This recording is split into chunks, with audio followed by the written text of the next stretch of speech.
Good. Yes.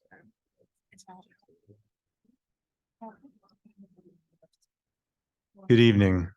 Welcome to the December 5th, 2023 special session / public work session. This is Joe Cilio, President of the Board of Education speaking. Thank you for attending in person or through Zoom. Please rise for the Pledge of Allegiance. Pledge allegiance to the flag of the United States of America and to the republic for which it stands, one nation, under God, indivisible, with liberty and justice for all. Due notice of today's meeting has been served to all members of the Board of Education pursuant to the requirements of law. Tina, can you please take attendance? Joseph Silvio, President, Board of Education. Present. Tom Duke, Vice President, Board of Education. Present. Arthur Schneckler, Present. Trustee Morton, Trustee, Board of Education. Present. Elizabeth Gaffney, Trustee,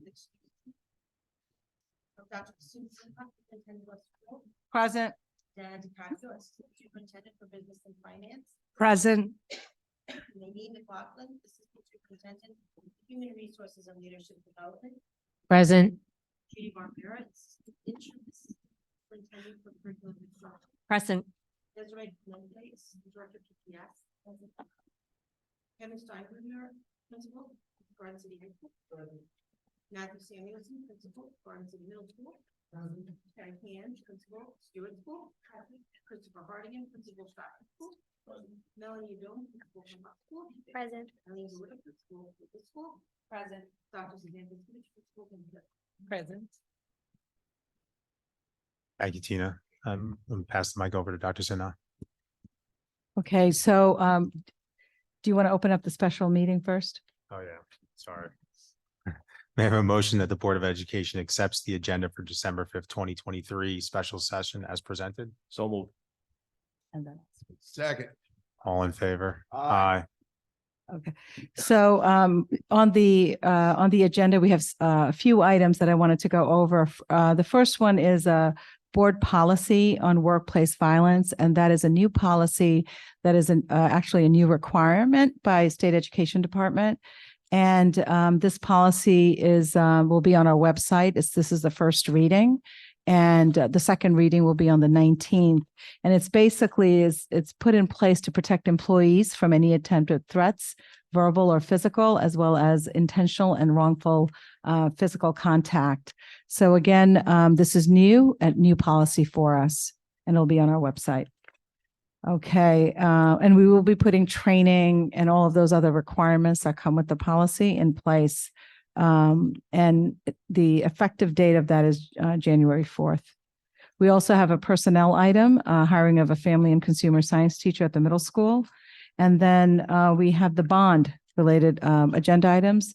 One is the SECRA, the State Environmental Quality Review Act resolution for the bond projects, and that is a requirement. It's a requirement for all capital projects. And then it's the notice for the bond vote on February 13th. And this item notes the date, time, and the location for the vote, as well as the information specific to the bond vote. And that is on our, on the agenda, which is live on our website as well. The everything that is part of that notice. So just to kind of like,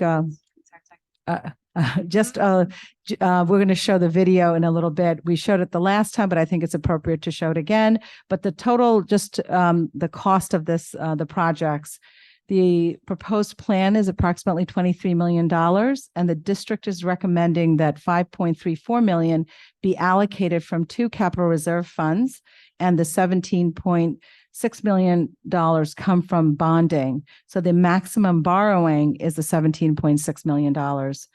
And the project, it's important to note that it would not result in any additional costs for residents, because the projects are being funded through the two existing capital reserves, and the bond that is tax neutral. It's because a debt service fell off, so our transfer to capital line will decrease, and that's how we'll be paying for the bond. So again, it's a tax neutral, no additional cost for our taxpayers. So Judy, could you just? Sure. Thank you.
Thank you for that. I just wanted to add one note, and I'll just keep repeating myself, but just to share information with the public. The last bond that the district did was in 2009, and that was for a total of $35.6 million. So it's been a long time since the district has issued a bond, although we've been doing capital improvements over the years. There's many projects that you see and don't see, but this will be the first one in almost 14 years by the time it's fully executed. So just want to keep reminding people of that. And I think unless anybody has any questions, we can move to the consent agenda. Correct. As most of you know, to make use of efficient use of the time, the Board of Education has authorized the use of the consent agenda. Consent agenda allows for one motion to approve multiple items. And such items are identified in the agenda. President of the board will ask for a motion to approve the consent agenda. We'll ask if board members wish to have discussion or clarification on specific items contained within the consent agenda. Following the discussion, the board would then vote on the consent agenda motion. In addition, a board member may request to have an item removed in order to vote on a motion separately. Be it resolved that the Board of Education approves the consent agenda, may I have a motion that the Board of Education approves the consent agenda, which includes business of the board items, personnel matters G1 and business office matters H1 through H2. So moved. Second. All in favor? Aye. At this time, may I have a motion that the Board of Education adjourns the special session and opens the work session? Second. All in favor? Aye. We'll hand the mic over to Dr. Sinai. Sure. Thank you, Mr. Cilio. So tonight is our annual presentation that we give on our student achievement report. And first, I want to thank all my colleagues that are here this evening. They've worked very hard to put this together along with Judy. And so I'm going to just turn it over to them. And one more item that I wanted to add, we will also take this opportunity to share with you our new data management system and how we're utilizing that. And that'll be towards the end of the presentation. Judy, I'm going to turn it over to you. Thank you, Dr. Sinha. I need a higher chair. Close enough? You can hear me, yes? All righty. So thank you again. And to our Board of Education members, I cannot tell you how much of a pleasure this was. And why was that? Because it truly was a collaborative effort. And I'm very excited to spend even more time today with your leadership team here in this venue.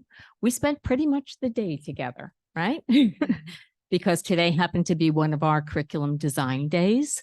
And so the way that we've orchestrated this for this evening is I'm going to get us started. I'm going to give you a little bit of an overview and a framework, hopefully that will make this very intense presentation nice and clear. I will provide some transitions as we move from one section to the next. We'll make sure to pause so that if you have clarifying questions before we move to the next part of the presentation, you can get them addressed in a timely manner. But we will also have a thoughts and reflection at the end with Q&A. And we would invite any of our principals as well as our curriculum leaders who are here this evening to join the conversation. And I'm controlling two things at one time. So here we go. Okay. So first of all, everything that we do is grounded in the mission and vision of the Garden City Public Schools. I know you probably have this memorized, but I'm going to give you just a minute to read it and remind you what the focus is here.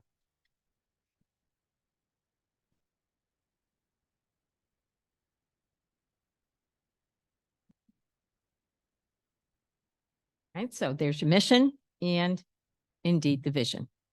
If you don't mind, I'm going to do a dramatic reading of this one. I think it's that good. So our vision here in Garden City is inspiring and challenging our students to accomplish their personal best.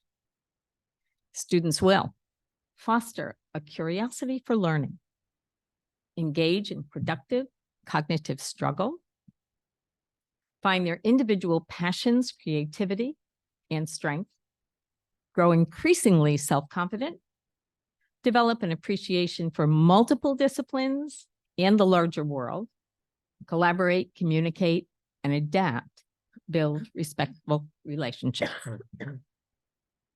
Aspirational, in a sense, but a lot of the work in this district is really significantly grounded and actionable in the way that you've embraced this philosophy. So there's the question. What do we mean by student achievement? Certainly isn't just test scores, is it? No, I know you know that already. And so the images on this slide are just a reminder. Then when we talk about student achievement, we certainly mean all aspects of student learning.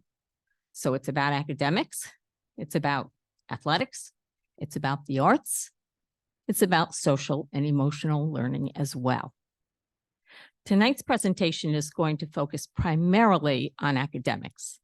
And the reason I'm not so worried about that is because I know that Board of Education members very regularly hear and see student achievement in many, many different areas.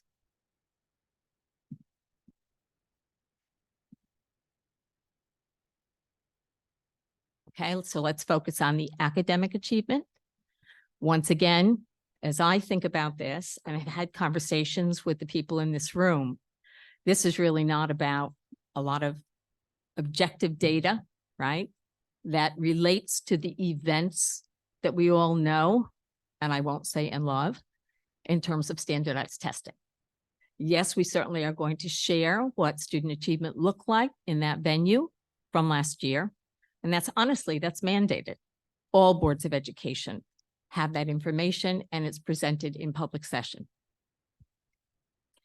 When I think about student achievement, however, even when we talk just academic, I think a triangle framework really helps us to see the different components, how they're different from one another, but also how they come together in what we call a triangulated structure.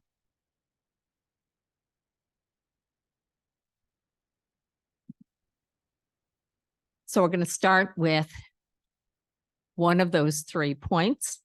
It is very intentionally at the top vertex in that triangle.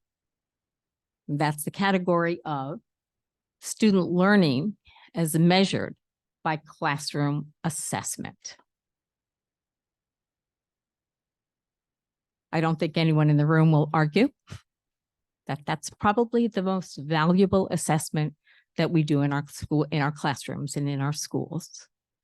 And the reason for that is because it's very timely. It's used on a regular basis, daily basis, multiple times within the context of a day to inform our instruction. We don't wait to find out the next school year how kids did, right? That's very, very timely. And it also is something that classroom teachers can modify as it's being administered to truly get to that really tough question of finding out what a student truly understands. In the area of classroom assessment, there's been an awful lot of work here in Garden City. And so I have the next 2 slides that just try to remind us of what some of the best practices are in this area. So first, we like to say that our assessment system, classroom assessments, must be balanced. And so you see the diagram there with the three circles. And all three of those means for assessing student learning are included in the curriculum articulation structure that this district has developed. So you're talking about diagnostic experiences, formative assessments, as well as summative assessments. All three of those come together in units of study. We also are striving to create assessments that have been blueprinted. So what that means is really sitting down and looking first at what the desired outcomes are, and then creating the assessment plan so that you are aligned to those desired outcomes. Not simple work, that's for sure. And then on top of that all, you strive to make sure that these assessments are valid, reliable, and fair, not biased. And those terms, as much as they look kind of like simple words, they're really psychometrically rather complex, right? There are many businesses that this is what they do, right? College board, state level assessments, always looking at the psychometric around their practices. Classroom teachers, it's a pretty high bar to set. And the way that that bar is being approached here in this district is really through collegial collaboration.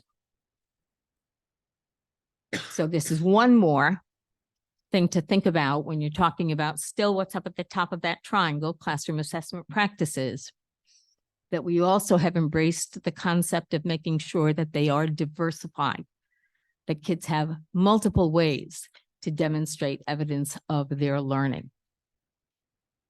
Yes, we all know that there needs to be sometimes when kids are in an on-demand moment, right? Write this, show me what you know about this. Lots of times kids just think about those as tests and quizzes, so we call those on-demand. You need to have that, but you also need a balance of products and performances, as well as a significant dose of student self-reflection. I'm going to pause there for a minute. I hope I said enough, not too much, okay? The design, the creation of classroom assessments, complex, very complex. And again, in my 3 years here in the district, even though this one has been a little bit different than the other two, I see a tremendous amount of energy and effort put in this area. The second part of the triangle, these are what I would call your district selected standardized assessments. Not what's mandated, but what the district chooses to add to this triangle. Here in Garden City, I think the one that just stands out the most because it's administered across buildings and to many, many, many students is the NWEA MAP. Do you know what all those letters stand for? The kids will just call them the NWEAs or the MAPs. But that's again, a consortium. It's been around a long time. It's been through many, many generations of revision. And it's used here in the district because it really helps us to assess what kids already know and can do and what they might be ready for next. So I'll just remind you that this is a computer adapted assessment. When principals talk about what's happening at their different buildings, you'll probably hear it come up again. But it's an assessment, it's a system that responds to the response of the individual student, right? So again, what it does, it just helps us, and I have some narrative on there, okay? Helps us really to, in some ways, just give credibility to classroom assessments, and in some ways, causes us to question them. So it's just one more thing that we can look at when we're really trying to monitor student progress and make sure that what we're doing is advancing kids through the expectations in a developmentally appropriate way. Judy, just a Yes. question. Yes. The results from the NWEA, how is that aggregated by class, by child, and how is that information really given to the teachers? Yeah. So there are a number of reports that are available in that system. And those reports, in many cases, are oftentimes kind of like really pulled apart at the student level and used significantly in another one of your really, really fine pieces here, which is your your MTSS plan. Okay, so that's one way that the information that's within that system is pulled out and used. It also it can help us in some level in terms of programmatic evaluation. But when I look at this, because it is so individually administered because of the computer adaptability of it, my sense is that it's probably used more frequently really for pupil evaluation. There are also, I think, parent reports that we distribute on a regular basis. And it's there for next year's teacher or last year's teacher. So there's kind of a history within that system that multiple people in the building can access. What was one time that maybe a specific standard skill or subset that was assessed and it was just really out there that you knew there was an deficient, whether it be curriculum or a pedagogical deficient? Yeah, if you could just share something that has changed, whether it be curriculum or pedagogy, around the results of the NWEA. Yeah, thank you, Artie. And I think what I'm going to do is I think we need to go to talk about the next piece, which is the mandated assessments, and maybe look at your question within the larger context of all of the different assessments. And you're very specific. And I know that there are going to be people that can give a more specific answer than I can. Okay. And you can hold on to that? Sure. Thanks. Can I ask just two Sure. fact questions for people on the phone? How often are these given? And then how quickly do we turn the results? So NWEA can be administered up to 3 times a year. There's a fall window, a winter window, and a spring window. In this district, I think it's a little bit different from one building to the next, so that might be better addressed by building principals. And in many districts, I know that it's also administered to all students, like maybe twice a year, and then to some additional students, maybe students who are receiving intervention, and we want to do a little bit more close monitoring of their progress, the third administration as well. Turnaround time is pretty immediate, right? Am I right about that, Lauren? Yeah, thank you. 24 hours, not bad. Yeah. Thank- So it's not like the mandated assessments, right? Standardized assessments where they go off, they're graded, they're post-equated, all of that. This is really a very, very quick turnaround. And maybe just one last question. I know this is all computer-based. Is there Yeah. anything, I mean, I'm assuming that's more recent. Have we noticed anything switching to computer-based testing versus paper testing in terms of either uptake, mistakes, kids taking it too fast? How good is the data just given the way it's tested now versus the way it used to be tested? Yeah. So you're leading us towards, again, computer-based testing on the grander scale. You'll hear about that again, especially in terms of the New York State assessment. But what I will say, and this is, I have history with this particular one, so I hope that this is still an accurate perception, that with the measures of academic progress, they actually build in psychometric to be able to assess whether or not the student is truly engaged with the assessment.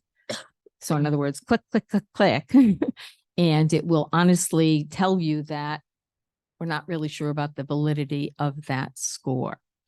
I also will remind you that these are administered in a way that is pretty closely monitored, and watching students actually engage with the assessment is another kind of piece that we always have the ability to look at. It's very interesting when you first administer something like the measures of academic progress. if students aren't aware of the fact that you're going to see some things that you probably don't know, because that's exactly what happens here, is it will just continue until student really can't meaningfully engage with the content. So kids need to know that up front. But this is not that was like a first year administration that I've seen become problematic. Not here, other places. And just in terms of the volume of questions being answered, do we ever, or does the program look at, a kid answered 20 questions last time and tried to answer 50 this time and kind of, I guess, register an error, or how do you kind of track progress? Yeah, I don't really know too much about the way that it's built in, but I know that I've done things in the past with, this is what the system is telling us. What did you as the teacher see during administration? So you've always got those two different ways to look at it. But I do know that people have, in my history, I've seen teachers say, yeah, I'm not surprised, that isn't valid. Or, gee, that surprises me. You always can go back and really do another type of assessment to kind of check on the validity of your data. Sorry, and I'll add one more. I guess, do we make any special accommodations for people to take the NWEA? We do. Okay, We do. Yeah. Mm-hmm. thank you. Sure. Okay, so we're back to our triangle. Where are we going next? We're going to the required standardized assessments. And finally, Judy's going to get to stop talking in just a minute. So what do we mean by those? We mean basically the assessments that are mandated by New York State. So you have both the 3 through 8 assessments as well as Regents exams. But we've also decided to put into this the required, they're not technically required, except that here in Garden City, of course, college is the reality for most of your graduates. And so they pretty much engage with College Board or ACT assessments as well. And not only the SAT, ACT, but also advanced placement coursework. So we put that into the pot called the required standardized assessments.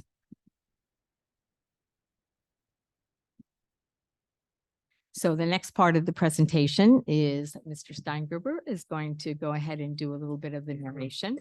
How did I do with your last name there, Kevin? Did okay? Yep, thank you very much. All righty. Good evening, everyone. Thanks for the opportunity to speak. So we're going to start with the end, and that is with our graduation rates and our diploma types. As we can see from the chart up here, there's 3 vertical bars. Garden City is on the left, then Nassau County and New York State. And you can just see from this chart that Garden City has a very high rate, especially with the Advanced Regents diploma. We do have 3 types of diplomas that are awarded. First is local diploma. It's not even shown on there. We have less than 1% at Garden City in 2023, which is the general diploma, requires 22 credits in specific areas like 4 years of English, social studies, things like that. The second type, which on this chart is the gray number, that's the 11% there, that's the Regents diploma, and that requires passing scores on 4 Regents exams. And then the large red, the 88% for us at Garden City in 2023 is the Advanced Regents diploma. That requires success on a number of Regents exams, usually 8 in total, but it can include others in math and science, also sequences in world language, the arts or business. Our rate hovers around 90% year in and year out, which is amongst the highest in New York State every year. It's not a number that many people know about unless you're touting it, and we're touting it because it's a big deal. There's a lot of work that goes into it. It's advanced coursework. We're not even talking about college level work, but taking the Algebra 2 Regents doing well, taking the chemistry, taking more than is required by New York State to get that diploma. So it's very important for us to keep that number high, and our teachers and students work very hard to do that every year. The numbers here do include students with disabilities. In 2023, we have 28 students with disabilities graduating. 4 of them earned Advanced Regents diplomas, 23 were the Regents diploma, and 1 earned a local diploma. Regarding these diplomas, so we currently have 3 types of diplomas that our students are earning, but that may be changing. So the New York State Blue Ribbon Commission has recently submitted their report with recommendations regarding diplomas. And that is one diploma now with multiple pathways. It would replace or change the current 3 diploma types to 1 diploma with optional seals and endorsements. Again, these are recommendations right now. It's not in place. It could be a couple years probably at this point to put in place if it happens. For example, we currently have the seal for civic readiness and biliteracy seals around the state, but those would be more of the norm. And those new endorsements would allow students to demonstrate their unique interests and accomplishments. So we'll watch and see what New York State does with these recommendations from the commission. Yeah. All right, so we'll start looking at results of exams. We'll start with advanced placement exam participation. You can see on the left, the number of students enrolled in AP classes went up by 5 from 2022 to 2023. And that is while our overall population of the school went down. We still had more students taking AP exams. And on the right, you can see there was a big change in the number of exams written from 1,400 to 1,600 year over year from 22 to 23. That's a huge number. I know when I started as AP coordinator here 15 years ago, we had about 800 exams. So we've about doubled how many AP exams we're given each year, but we haven't doubled the amount of students that we have, or even the amount of classes that we have. There's just that many more students challenging the most rigorous coursework available to them, which is what it takes to be successful at the next level. Year after year, our graduates come back and communicate to us that they are better prepared in their college coursework than their classmates from other places. And this is around the country. We continue to hear it. We always hear it. And it's true because of the work that we offer, the classes we offer, and the success that they have. The majority of our students have access and are exposed to higher level coursework in these AP and other college level courses that we have.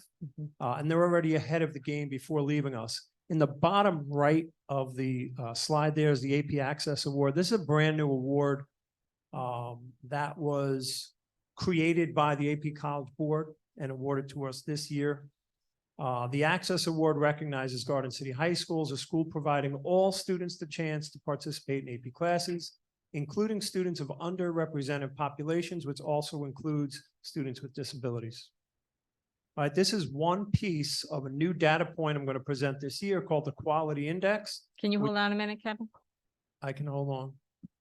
I want to make sure before we go, because you want me to go to the next slide?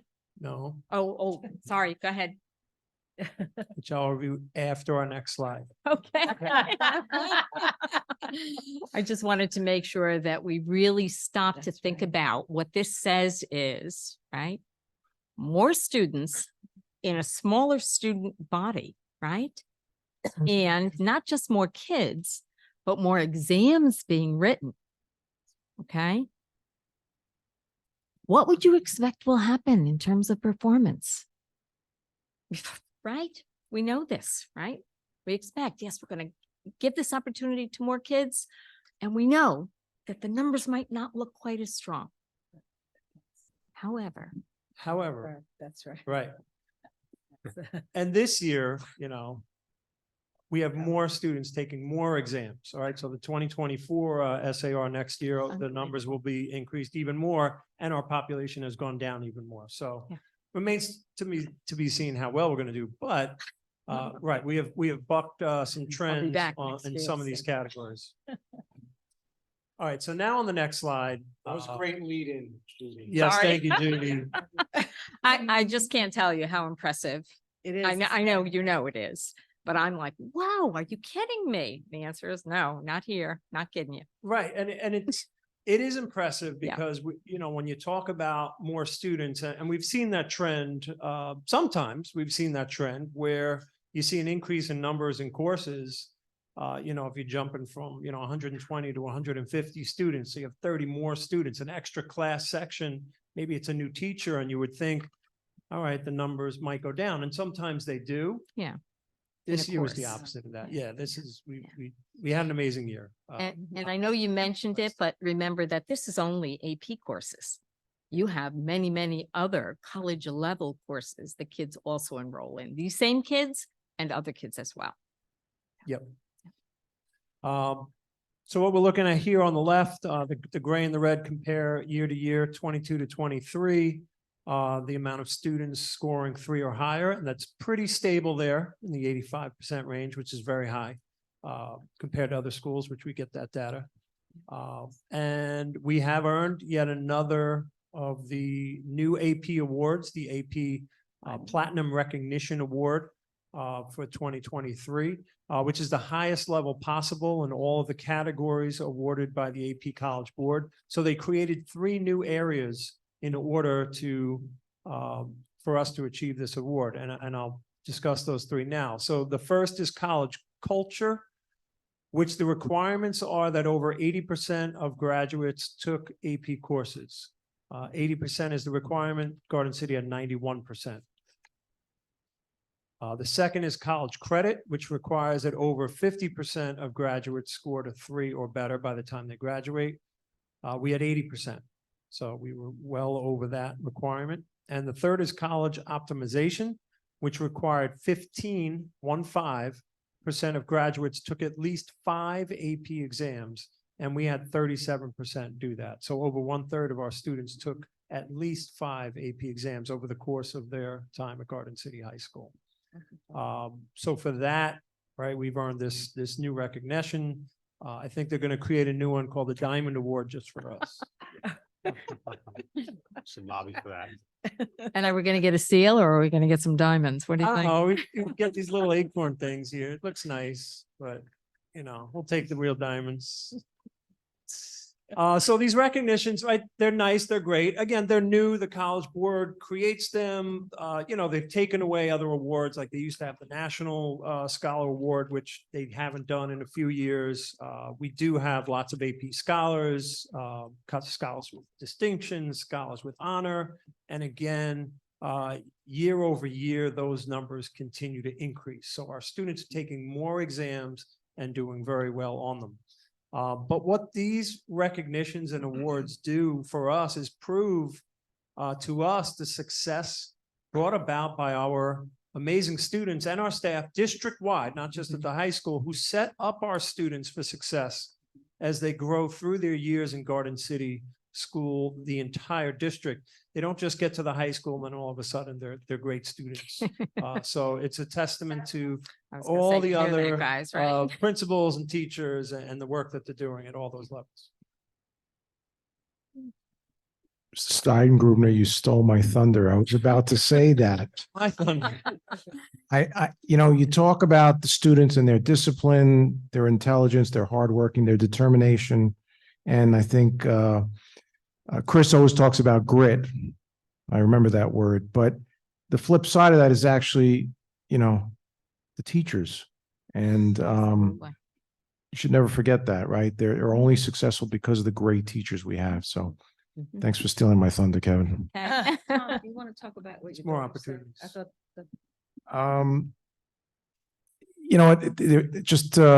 I had a meeting with Dr. Sinha and Joe and I had as we meet weekly, and my daughter and my son who graduated last year just happened to call in, and it wasn't about money. It was just about just telling me that she did so well on her exams that she doesn't have to have anything dropped. And the rest of her classmates have to have something dropped. And I was like, what do you mean? She's like, you don't understand, Dad.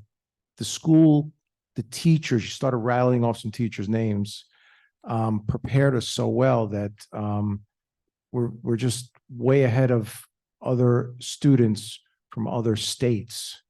So I shared that with Joe and I shared that with Kasum, and I said, well, you need to come back and thank those teachers when you're on break. So just don't visit your friends, visit your teachers. That's how I left it with them. That's right. We appreciate that. At 2:45, all alumni are invited to come back, not before that, during the day. We have security procedures in place at the school. Touche. But they're always welcome to say hello, of course. No, but also, speaking about, I'll speak about my own daughters, who also just graduated. My one daughter graduated a year early, not from Garden City, but you know, she took as many AP courses as possible. Yeah, And did well and placed out of an entire year of school, Mhm. which is, you know, very nice on the pocketbook. Good. But you know, it's yet another incentive for students to take these college and AP courses and really put them ahead. And same kind of stories as you know, as Amanda tells, it's, you know, they're well ahead of where they are because they take these type of courses. So thank you to all the teachers in all the schools, because it starts from the early grades. Yeah, for sure. Little bit on analysis of that, Kev. A little bit of analysis. Tough, Yeah, tough. so I wanted to speak about this new data point this year, which is the quality index. Mhm. Many of our students taking these challenging courses. Again, it's a lot of students and they're scoring high, right? It's not just the top students that are taking AP courses and achieving these stellar results. I remember being in, you know, high school many years ago, and right, there was a select few. Now these classes are full, right? We have hundreds of students in some of our courses, and it's making them more prepared. So what the quality index measures, it's a combination of the high participation rates with the excellent achievement. And we place, you know, higher than any other school that we can find. We've searched for the data, even our, you know, comparable schools locally to see where this new quality index is. And the numbers are very, again, it's new, it's interesting, year over year. We can see the data. And, you know, some courses were far and above anyone else in the region. Courses like, you know, AP Calculus BC. Yeah. Which is, you know, our quality index is super high, right? We have so many students that take that. That doesn't happen in other schools, right? Maybe they have AB, but only the select top students anywhere take BC. Here, we have, you know, 3 or 4 classes that are taking it.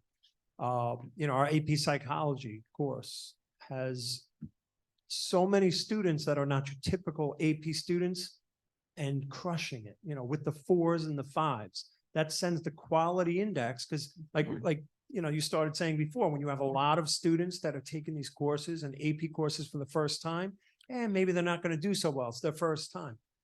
It's not just AP Psych, it's in other courses Yeah. as well. Mhm. And other areas that we've identified, we've seen increases. Like last year, I spoke about statistics. I spoke about macroeconomics. We spoke about literature. We looked at some of those numbers and we said, they're not where we want them to be. Uh-huh.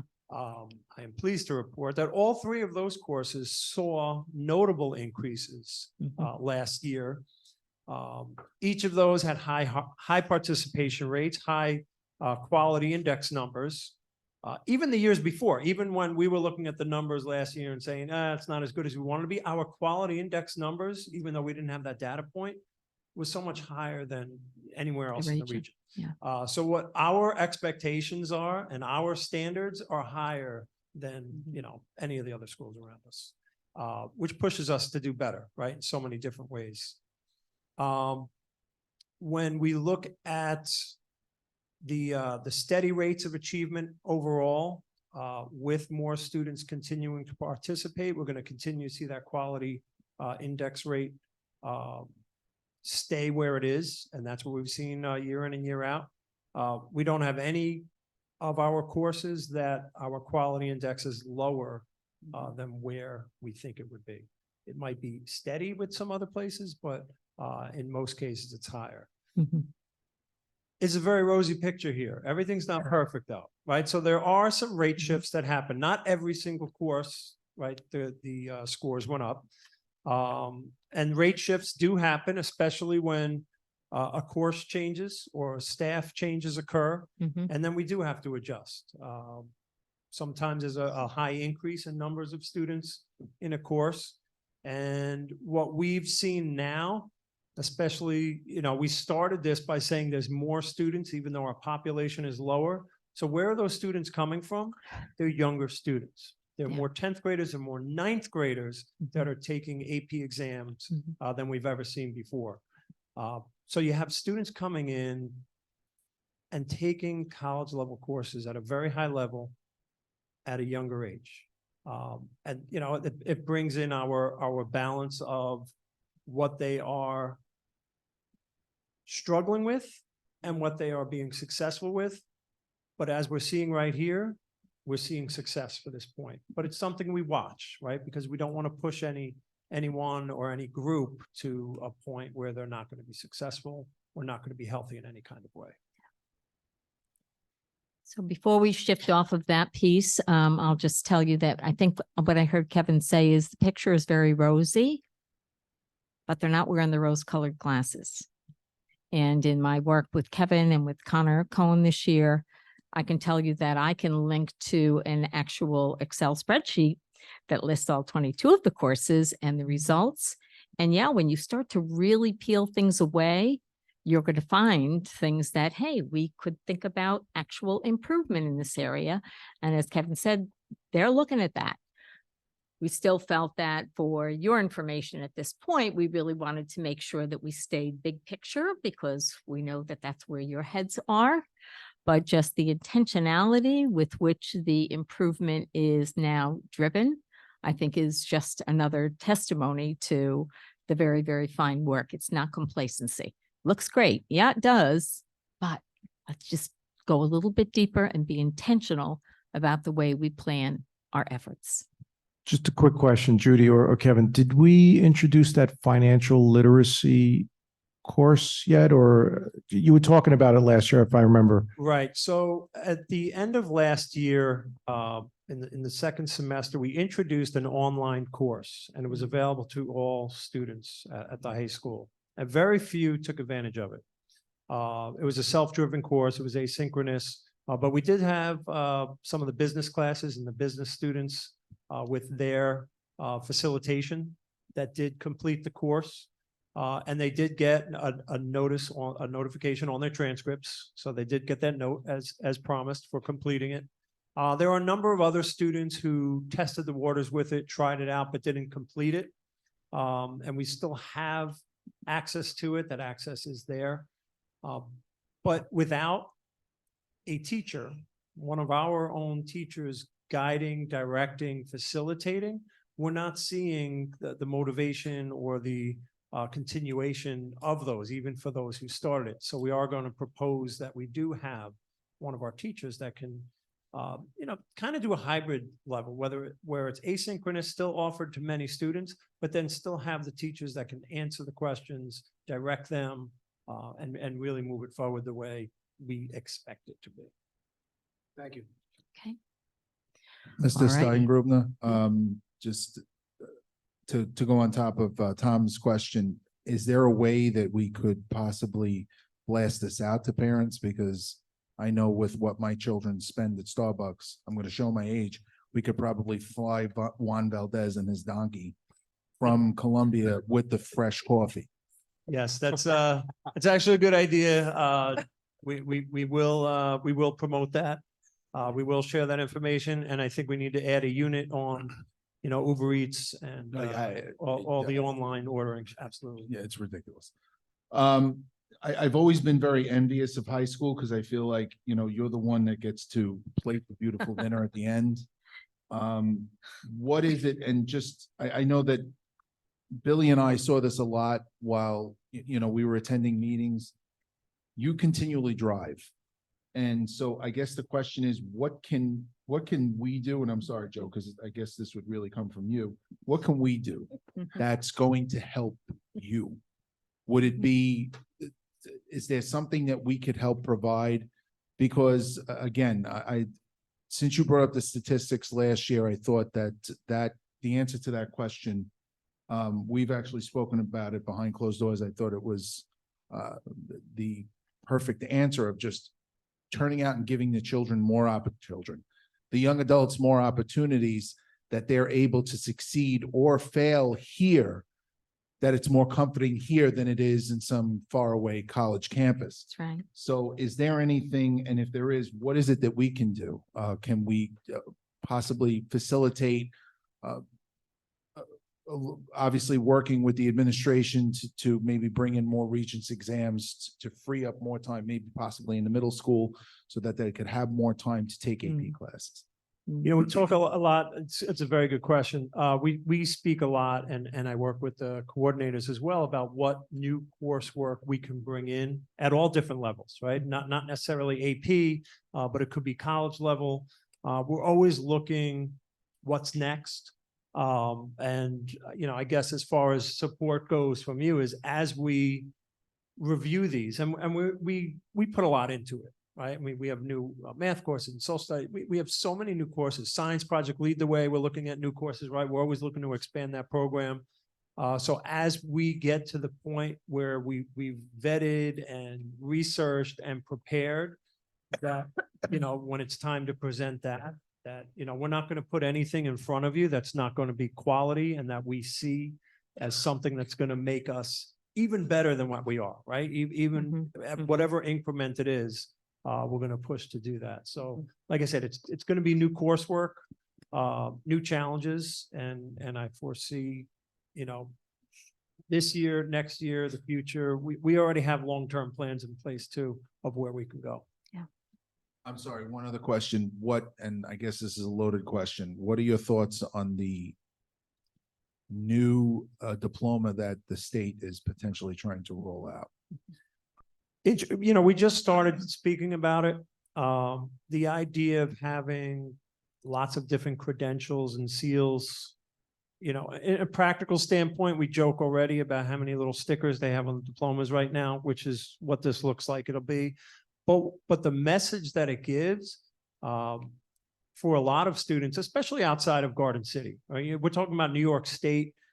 We see the success that Garden City students have. They're successful with the advanced Regents diplomas, but there are a lot of students outside of Garden City that don't have the opportunities we have, that don't have the success we have, and they're struggling, right? You could see in that original slide, the diploma rates are not as high. So it's going to benefit a lot of places outside of Garden City, but there's still students here that take different paths or want to take different paths and want to get different credentials and have their own journey. And we want all of our students to feel that they can take any journey they want. The idea with this is that whatever path they take, they're still going to end with the same New York State diploma. And I support that idea. And I think that's great. I don't think we're going to see as varied a journey as you might see in other schools, but it's still something that, you know, is going to hold weight to it. A New York State diploma is still going to be something that's important.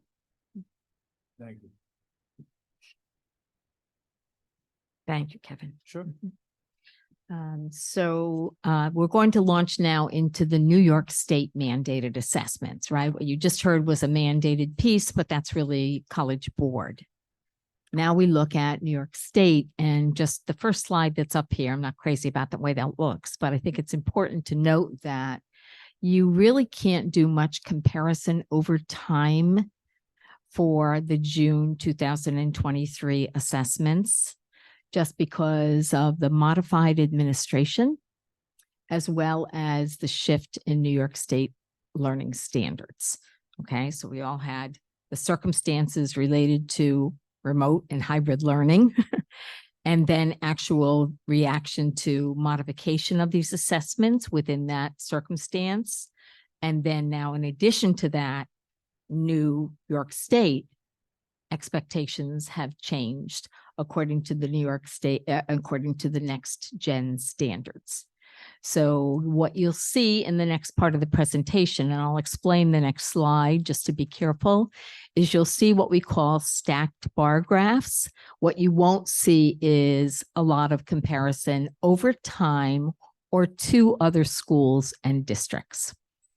When we did this presentation, which was started to create only 2 weeks ago, I have to tell you, data was embargoed. So we could share it here internally and publicly, your own data, but we really didn't have access to other schools' data. So that's not what you're going to see tonight. Okay. In terms of a revision timeline, again, what I just said there, 2023, changes in English in the ELA, and math in grades 3 through 8 as a revision of US history, right? That 11th grade exam. And then for the next couple of years, I think I have this accurate. These are the revisions that are predicted. So we know that on a regular basis, standards changing, therefore related assessments changing, and this district always staying on top of that, right? And doing revisions as needed. Okay, so this first slide, and I'm going to turn it back over to Kevin in just a minute, but just so you know, we decided not to have 50 slides that look like this. We still have more than we think we'd like, but we want to make sure that the perspective that we're providing the board is complete.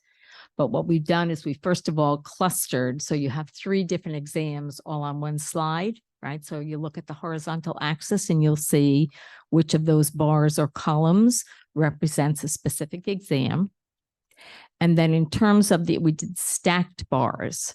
So what you have there is you have up on the top in school color, burgundy, you have the percentage of students on this exam that actually performed at the mastery level. So yes, they passed, but they passed with mastery 85 to 100. Is that defined by the state? It is. Okay. Yes, it is. Thanks, Joe. And then on the bottom in gray, you see the percentage of students also passed the exam, but they passed in the range of 65 to 84. And in order to see whether or not this actually adds up to the 100, you'd have to add those 2 numbers, but we know that's not too much to ask people to do. We just were worried about putting another set of numbers on the slide, and it's starting to feel like just, data overload. Okay, so. All right, the math shows they're at 99% each, all right? So very, very good. The 87% for Rounding. yes, right. For English, right? That's 11th graders is ridiculous. It's amazing ridiculous, like in a good way. And that is a true testament to all of the work that gets done at every level, because it's not all of a sudden that students are in 11th grade and they figure out how to read and write excellent, essays and analytical skills. It's all the work that's done in all the schools leading up to that. The social studies, 2 exams here. U.S. history is 11th grade. Global study is 10th grade. What you notice there is a 64% mastery rate, which is, again, very good. It's not 87. Have our students changed their capabilities in writing and such? No. What changed is out of our control. We've analyzed this. We've looked at this. Ms. Belantic, we've talked about this plenty, and that is what the state does in grading these, and we've talked about this in the past, is the conversion tables. And basically what happens is the opportunities for students to receive an 85 or above is so limited in what they do. So if I write an essay, in 2022, and then I write the same essay in 2023, the same exact essay with the strength of it, you'd think it would be graded the same way. It might be graded the same way, but the conversion table that the state has created, and they do this for all their exams, it changes the score for the student. So it doesn't mean we're any weaker writers. It doesn't mean that our students aren't putting out the same quality work that they have. And again, this is still, passing. This might be a student with 84s and 83s. But that's where the challenge that we do not have control over. And that's what we saw specifically for global and U.S. history in 2023. So that conversion table could change again in the future, and that number can go up. It can change and go down. It can happen for any of the exams. We've seen this year in and year out, and it's for every test. It could be for math and science. The conversion tables, it's not, that a student got 85% of the questions right. It's not simple like that at all. Yeah. And we see that especially in math. I'll get to the math slide. A student could get 30% of questions correct and pass the exam with the 65. Yeah. It's not a clean changeover on the conversions. All right, so I'll, It was 32. it was, right? And I remember it being as low as 28. Which is scary, right? And again, that's to benefit students that are, you know, weaker statewide to get them to the level of passing. But then students who are at, you know, Garden City and comparable schools, I don't want to say it punishes them, but it makes it more difficult for them to score at the highest level. So it really benefits the weaker students statewide and does not benefit the stronger students statewide. So let's go on to the next one, and that is the math. Again, we see strong passing rates are there, hundreds, 99s. The mastery rates are high. Now you see it's higher for Algebra 1, that includes 8th and 9th grade, right? 8th graders are accelerated students that are taking that. Geometry is 9th and 10th graders that are taking that exam, and then Algebra 2 is going to be 10th and 11th graders. So it's advanced 10th graders and then 11th graders, and this includes Regents and Honors level for all three of these exams. What you have is a little bit of a drop off in students that might not be as strong in math because they do not have to take that, right? This is for students who are going for the advanced Regents diploma, but if they're just going for the regular Regents diploma, they don't have to take the Algebra 2. So you're going to see that increase in the mastery level because the students who aren't as interested in math are going to drop off at that point. Right? But still very, very good scores. Science Regents exams, you can see here, Earth Science is also 8th and 9th graders. Living environment is amazing, 100%. That's 9th and 10th graders with a very high mastery rate. Not much to say there. It's just really good stuff. Chemistry, I like, we were most happy with. I was most happy with this year. That was a big increase for us. Last year, we spoke about chemistry. They were at 92%. Now they're at 97% passing. So that's a huge increase for us. Usually we don't have the opportunity to go up 5 percentage points because that would put us over 100. So Right. we set that up specifically so that they can increase in a big number like that. And then physics is always strong numbers as well. Again, that's the highest level of the Regents exams. Again, not required for a Regents diploma. So you have more the advanced Regents diploma students that are there, and they have that higher interest in getting that. So you have more advanced students taking. I have a question that came up at the POA meeting last week, and I know that there's been grumblings of this for years.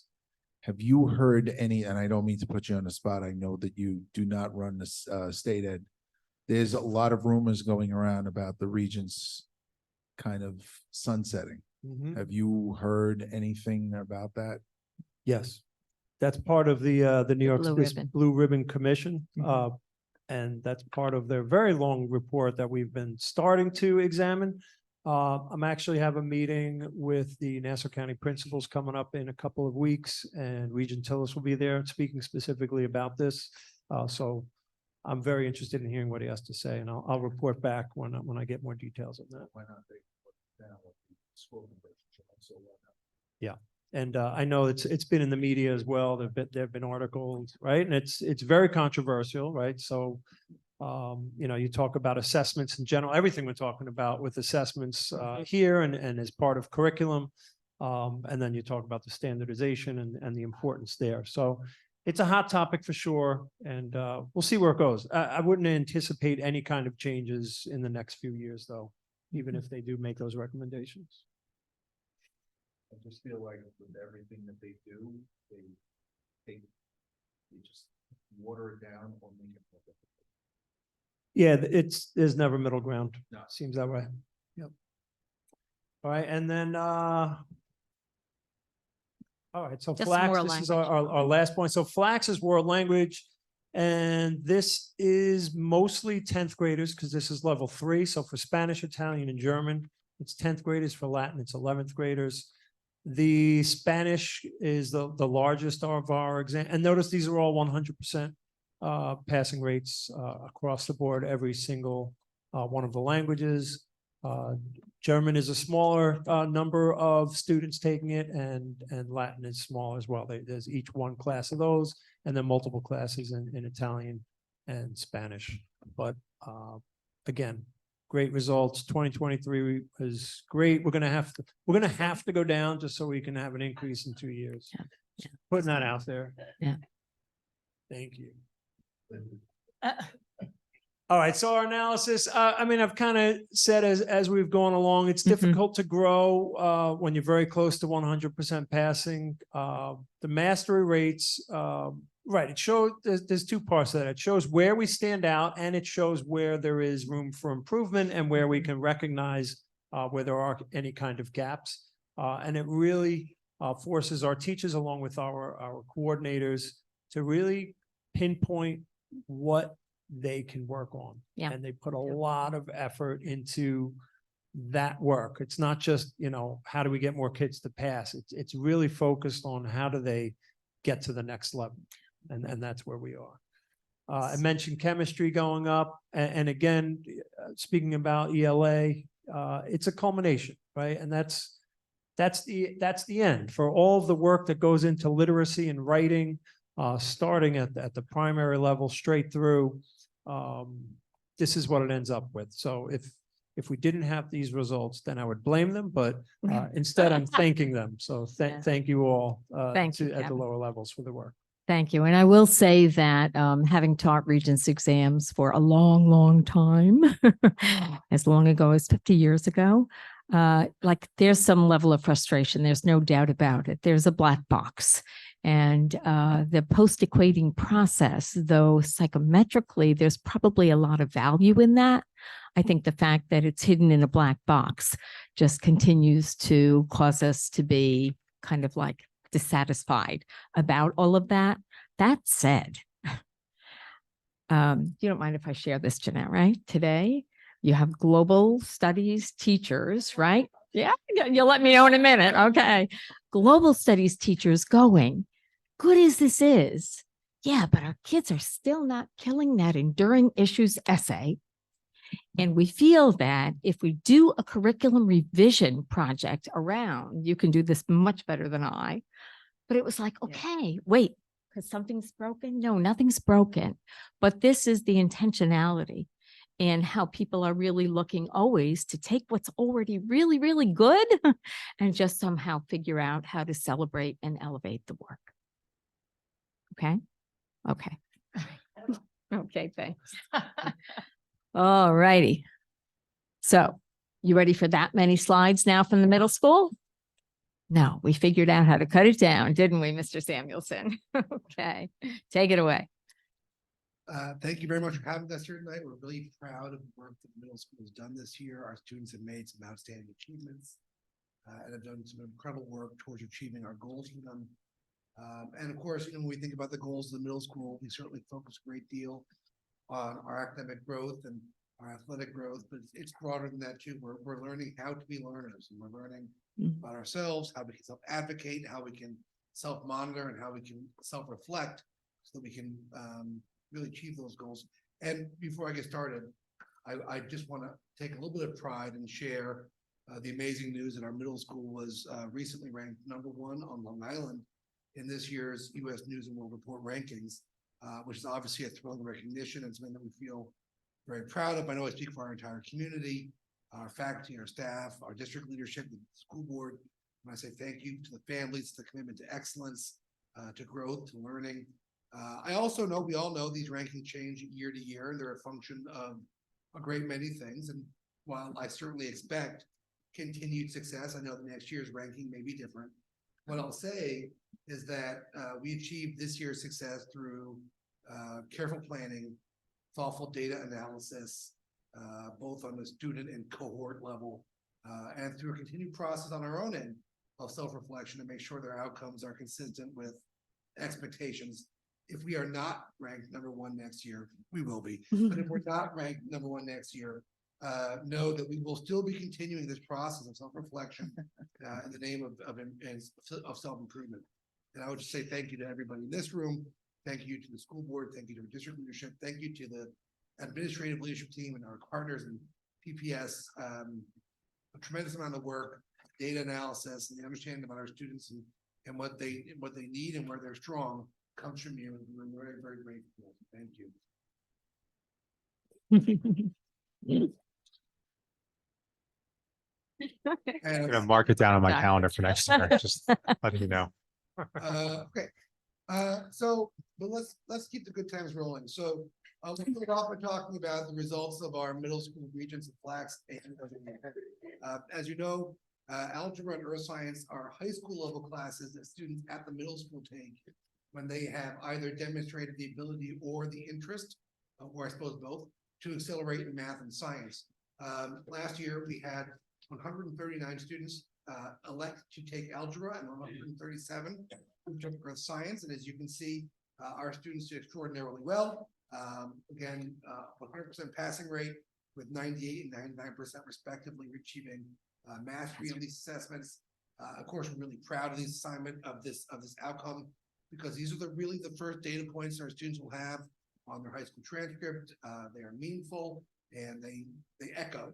But I think what's also important to note is that we have a recommendation process for earth science and algebra, and we still have students whose families decide to take the challenge in spite of maybe not getting the recommendation, and still our results are outstanding, which is a testament to our science team, our math team, our families, our students. Really incredible outcomes at the middle school.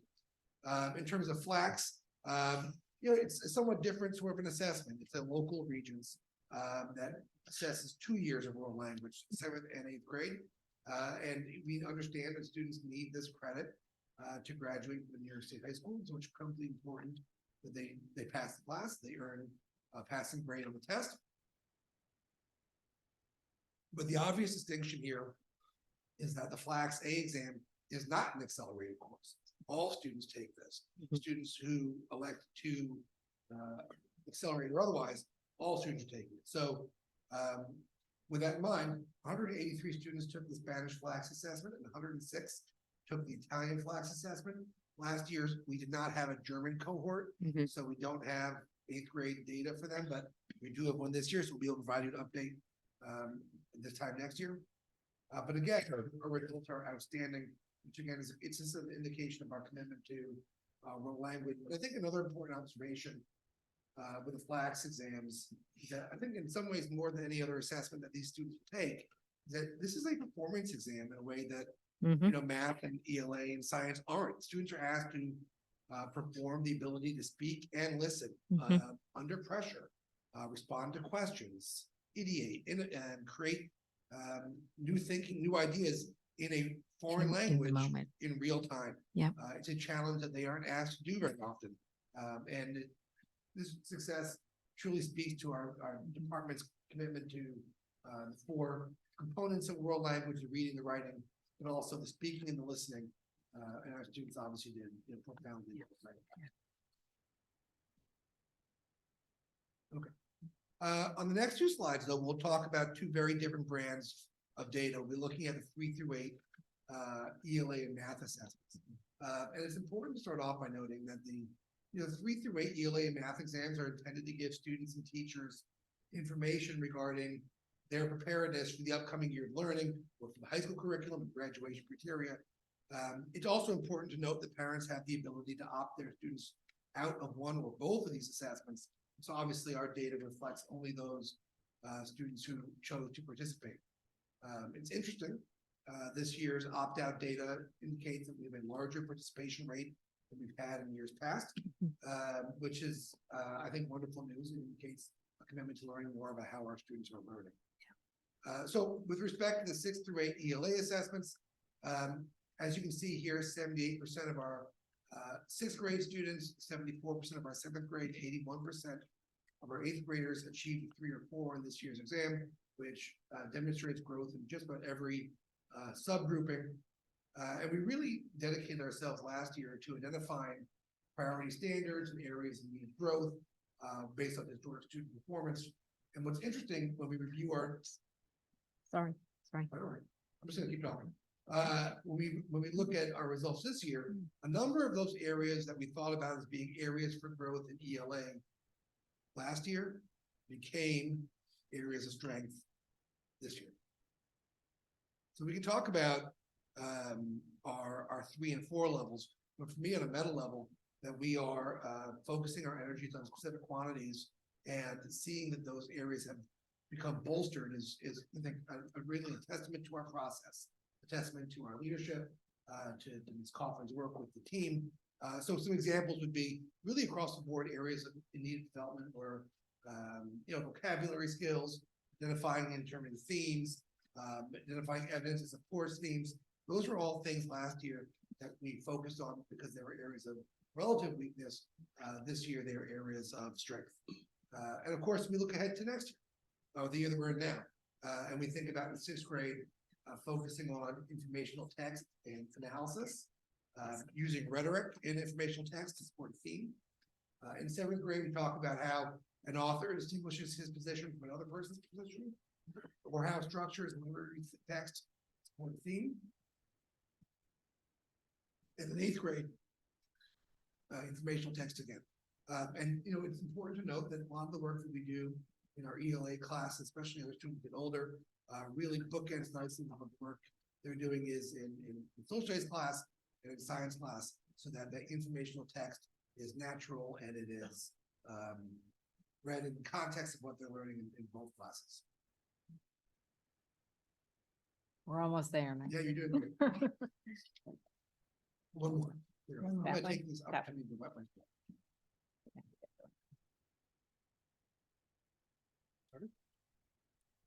We're there. One thing I also want to mention, because I think it's particularly relevant on this slide. Last year, we piloted the computer-based testing in the middle school, and we did it in 7th grade only. This year, we will do it 6th through 8th. And one of the things we wondered about as we entered the school year was, will we get data that is hard to interpret, because it'd be the first time students take a test on a computer, and who's to say whether the result will be a function of strength or weakness based on the curriculum or based on the functionality of the devices. Our teams prepared our students very diligently. Dr. Fasano was way ahead of the curve on planning for this test.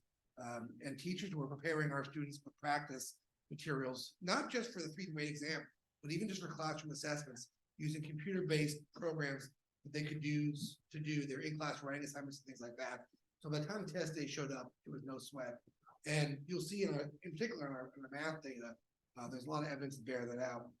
90% of our 6th graders achieved a 3 or 4 on the exam. I'm sorry, I'm on the wrong slide. 93% of our 7th graders achieved in that range. 88% of our 8th graders achieved in that range. That 7th grade number is unbelievable. And that on a new platform, a challenging curriculum, is an unbelievable score. And again, just as we did with ELA, we dedicated ourselves last year to identifying priority standards, areas of need. And again, a lot of those areas that were areas for focus last year became areas of strength. And again, it's credit to Ms. Cardella and her team and the work they did to identify what that work needed to be and make sure that our skills were honed. So just for some examples, in 6th grade last year, the focus was on evaluating expressions and finding the areas of polygons. In 7th grade, solving word problems that lead to inequalities and expanding linear equations. I'm not even sure what that means. It sounds like a lot of fun. In 8th grade, solving linear equations with rational number coefficients, because if linear equations weren't fun enough, rational number coefficients really spice it up. Or constructing a function and model relationships and quantities. Again, these are areas that became strength areas for us on this exam. This year, targeted growth involves real-world equations using formulas, finding the area of 3-dimensional shapes using 2-dimensional nets, making tables and equivalent ratios in 6th grade. In 7th grade, representing proportions using an equation, calculating range and measures of a data set. And in 8th grade, Pythagorean theorem, I know that one. And the equation of a linear model to identify slope and intercept, which I think I can also do that. So we feel a great deal of pride in our math assessment scores and have every bit of confidence that the processes that got us here, the processes that got us to our success in and our ELA scores will continue to benefit us this year as we work through similar protocols. And then our final slide here is just one of our subgroups, which are students with disabilities. It's an important group for us, certainly in the area that we always look to support and grow. You can see here that our student performance continues to improve with nearly 40% of our ELA students with disabilities achieving proficiency and 68% achieving proficiency in math. We certainly look to improve these numbers each and every year through a variety of supports that we have in place for our learners. But again, we continue to focus on using the data to support our understanding of students, in particular with this subgroup, it's understanding individual data. And, Mr. Deneco asked a little while ago about how we can use NWEA scores to inform our thinking. And certainly with these students, getting strand data about where students are strong and where they need support, the NWEA is invaluable in that. And in the moment, I can give you an example of a time where we made a global decision about our programming based on NWEAs. Give me a minute, I'll get to that. It's also important to note that opt-out numbers tend to be higher in this subgrouping, and this year they were significantly higher than they were in the overall populace. But listen, nonetheless, we've undertaken significant work this year and last year to support special education students, professional development this year in each of our ICT cohorts. We use a variety of ICT teaching models, and this year we are also undergoing a careful review of our ICT system to make sure that it speaks to what we're trying to do and achieves our goals for our students. Yeah. Thanks, Matthew. And we actually had talked, Desiree, Carrie, and I, about how we might disaggregate some of this and what ended up happening when we looked at disaggregating by services or even by grade level. The numbers just got too small, and felt that what we would be sharing would be, information that probably was not best to do. So we kind of we went back and we aggregated and went by, the cluster of grade levels, but just so that it doesn't stay at this level, right? In the buildings, and certainly through the efforts of our special educators and our building leaders, there's many other conversations then that are more specific about results for individual kids, as well as our program, the special ed services. Mr. Samuelson, question on the 7th grade result. Did you see a jump this year in the Algebra 1 students for 8th grade? In terms of participation, Yeah. we were up a little bit, but it's been pretty consistent year to year. Yeah. This year, actually, our current cohort is the biggest that's been under my leadership.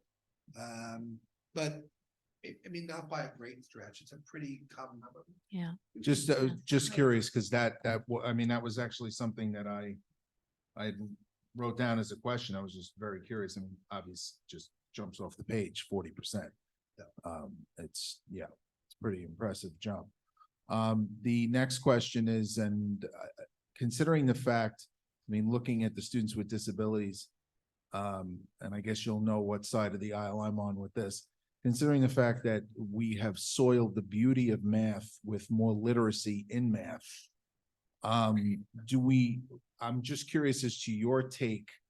See, I got you. We got to be on the same side. I'm just curious, considering the fact that everything now is more literacy based in math. I just think the proficiency difference is staggering. And I just think, is there anything that, and I guess it's kind of like an open-ended question. I apologize if it's, but it's pretty glaring, the proficiency. So I was just curious if you had any take on it, or if there was something that was kind of glaring. Well, I'm an ELA guy. So I come at it from the other way, and I feel like there's always a place to find ways to inject literacy into the conversation. But I will say, I think I'm thrilled to see the math be as strong as they are. I think it is a typical bubble for our students, and we're seeing real growth here. I think it speaks to the creativity of our teachers. And yeah, there are elements of literacy in our lessons, but I think our teachers find ways to listen, in the middle school, it's all about connections. And I think our teachers really bond well with their students. They make math fun. they find ways to put sugar in it to make the medicine go down more easily. And math is medicine, yes? There's raining. Classification population are students with speech language impairment, and so we are not surprised that one of the component and those language features are impacting across the board in the middle school specifically, but across all of our grade bands. Yeah. Our speech language teachers are such a big part of the classrooms. They're working collaboratively with the gen ed teachers within their collect speech sessions. They're breaking down that concept of vocabulary. And we're also pushing it to a large percentage of their teaching time, pushing into the classroom so they can be on ground for that content and then really giving them speech language. That's a very good point. And nationwide shortage of speech teachers, by the way. Yeah, therapists. There we go. Okay, yeah. So as we go back to this slide and just pause for a minute on that 7th grade, because I think I heard not your last question, Mr. Janeco, but the one before that kind of on, yay, wow, look at that 7th grade. And where are we with the number of students that we are accelerating in algebra in 8th grade? So Matthew and I have had that conversation. And I think where we are is I would say that we're above average here in terms of that number. Could it be stretched a little bit higher? Maybe. But I would also say that we really have to be careful because what you want, 6th, 7th, and 8th grade, you want mastery. And the reason you want that is because you're going to be building some pretty sophisticated mathematics as they enter their high school career. And what you don't want is kids that are barely there, right? You know, they're passing, but they're 70 something and then trying to build on that. So it's not as simple as, oh, wait a minute, I think we could do algebra for all. There are places that do that. And I've never seen it really work out all that well, but I think we do have to be careful that you're making sure that kids that can are given the opportunity And to. we're thoughtful about that. You know, our conversations with our families are always about whether we recommend a student or not. It's about what is the value in pushing the student to take the algebra course, whether it makes sense for them. And it's worth pointing out that in the 8th grade math scores, these are students who didn't take algebra. That's right. That's right. Which in many cases, in many districts where I've done similar reports, Math 8 doesn't look like that. And everybody says right away, remember, it's okay because many of your students are taking the algebra regents instead of Math 8. There are some districts that have the kids do both. That doesn't happen here. So this is only all of your 8th graders And who did not 80% take of the that algebra regents. Yeah. Still, so, I mean, are there students in that grouping who could have been successful? Potentially, but we want to make sure that we're supporting the entire child. It's not Mhm. just the one class. Yeah. Okay, so, Thank you. just, you know, some of the things that we think about when we looked at our data this year is certainly, I give a lot of credit to Dr. Pisano for getting our building and our students ready for computer-based testing. And he struck a very strong partnership with Ms. McGuire and her tech team to make sure that we are ready to go. And a lot of appreciation to Ms. McGuire for helping us get ready because it was a big undertaking. We did really well with that. A lot of practice in advance. Certainly using data to inform our thinking about how we identify priority standards, but also how we support our individual learners. And an example of that, the last year towards the beginning of the school year, we identified a concern with our 6th grade math, and we saw some patterns with computational skills that we had some concerns about. We actually used our time creatively. So we have this exploratory program in 6th grade. We flexed some of that time to support math. We used some other resources to support math, and we saw those skills develop throughout the school year. And then, you know, I would just say that putting meaningful supports in place has been a big part of the work too. Our MTSS process, again, this is due to the strong creative leadership of Ms. Hand and Chris Hardigan in developing and Ms. Viskovich in developing documents. Developing the district MTSS protocol helps us to identify what appropriate tier 1 protocols for tier 1 interventions would be for our students so that we can support within the classroom as long as possible. And then meaningful tier 2 interventions when necessary. And again, NWA data is important for that. And then as we look ahead to this year, you know, we're looking at factoring and proportions and geometry in our math classes. We're looking to continue our bond in English and social studies to bolster strength with literary texts. ELA teachers are doing a deep dive into the writing program. and are analyzing student writing in on-demand prompts, and are actually using a computer testing platform to do that. So we have every confidence in our students are ready for CBT and all the tests that come with it. Very pleased this year. Thank you for the opportunity, Chuck. Everybody need a stretch break? No, you're good? Here we go. Okay. This hand. All right, we're You're gonna up. get right into the elementary data. So as we begin to look at the New York State 3 through 5 assessment data, it is important to note a few things. Last spring was the first year that our students in grades 4 and 5 in the elementary schools engaged in computer-based testing. And while our third graders completed paper-based testing, there were some differences. For example, when they were completing the written responses, students were required to navigate 2 booklets at once, one for their responses and one booklet that contained just the text. So that was something different that they had to kind of work through during this test. And last year was also the first year, as it's been said, that our students were being assessed on the next generation learning standards. So New York State identifies proficiency as students earning a level of 3 or 4 on the state assessment. And when we look at our ELA data from the 2023 assessment, it's important to note that our proficiency level for each grade level is between 9 and 15 percentage points above the regional data. Last year, when we looked at student data to develop areas of focus for the school year, it's important to also recognize that we looked at this data, but also other pieces of data as well. We identified priority standards for each grade level, as well as identified a need to focus on constructive responses. So when we look at our data from this assessment, we saw that many of those priority standards now showed growth. So if they were a grow for us last year, they're now a glow for us this year. For example, standard 2, which is our theme standard, was identified as a priority across the board for all of our grade levels, and now it's listed as one of our strengths on this assessment data. In order to address the constructive response priority, we created the CLEAR response strategy. This strategy of answering a question with plain evidence, another piece of evidence, and reasoning was introduced in all 3 through 5 classrooms. We introduced students to the computer-based testing platform and reviewed for the assessment.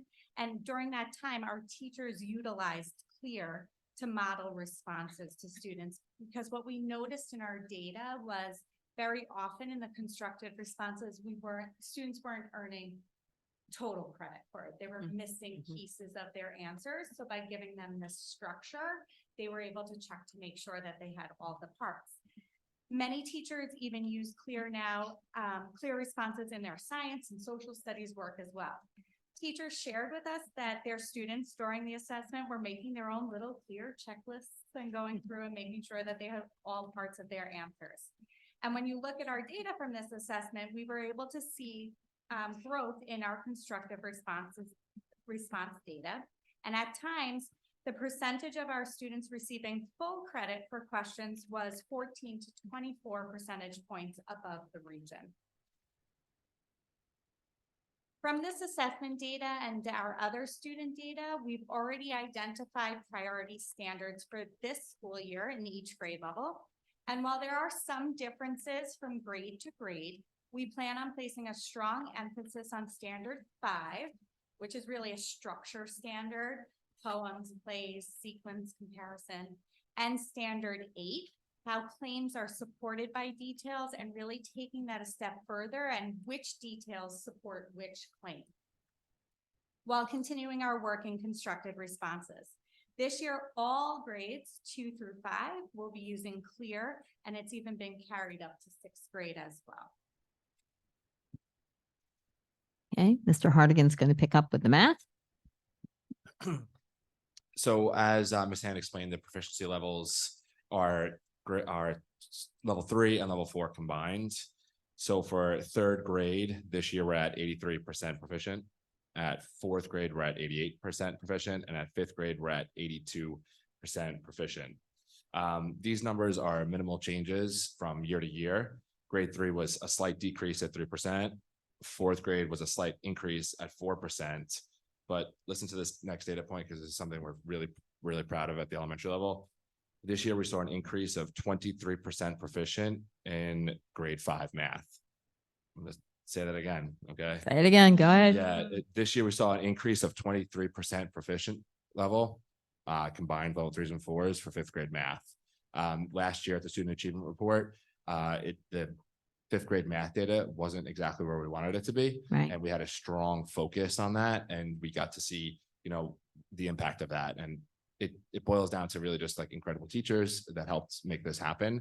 But after significant amount of analysis, it fell into 3 buckets, right? Very focused data meetings and professional development on priority standards. Mhm. A shift in scope and sequence. We put volume first after a careful analysis of the state assessment, recognizing over time that volume was significant. We actually moved it up into pacing wise. It comes first in the unit, and it also is spiral reviewed throughout the school year. So that was helpful. And then the third thing was a focus on writing to explain and then maximizing instructional school days. We recognize that the 5th graders are the seniors of our building, and we provide them very meaningful opportunities that extend outside of the school day. This includes focus trips, our plays, and things of that nature. While we did not decrease any of those experiences, we were just more mindful about how we provided them and to increase the amount of instructional time, seat time for the kids. So we attribute it to strong teaching, of course, but those 3 buckets, right? Focus data meetings, a shift in scope and sequence, and a focus on writing to explain. We're looking forward to taking that same blueprint that we know now has been tried and true and going to mimic it where appropriate for the other grade levels. We've identified those priority standards as comparing fractions for grade 3, recognizing angles for grade 4, and grade 5, some measurement and data work. Those standards were identified as a priority standard, both from the state assessment, some local assessment, and also calibration with the NWEA assessment. So it wasn't just one data point in a vacuum. It was consistent across multiple data points to identify those as priority standards. So we're, definitely excited at the level of proficiency increase for our 5th graders and looking to, again, take that blueprint and move it forward with some other grade levels. So I have to ask this question because it's a discussion I've had in my house. What kind of credit do you get for explaining your answer? Because I've seen 100% correct answers, but not 100% score. And maybe just wrapped in that is, it's kind of demoralizing, I would think, for a little kid to get every answer right. And then, no, it's math, it's not right. So how do you guys kind of navigate those 2 issues? So just to clarify, right? Like you're asking, do wrong answers count for credit? Well, yes, do the explanations other with way. wrong answers count for credit? Yes, Explanation. and that's kind of what Mr. Janeco was talking a little bit before about how literacy is so infused now into math, and writing to explain is a complicated and multidimensional skill. And if you're able to parse out evidence of student learning based on the standard through their explanation, students should be able to get some sort of partial credit for understanding parts of it. It's rare at times on the state assessment because it's the writing to explain relatively concrete, but it does happen. We do want to offer credit to in areas in which we can see evidence of student learning on a particular standard. Is that done at any other level? When you get to the high school, you don't get credit for getting math questions wrong, right?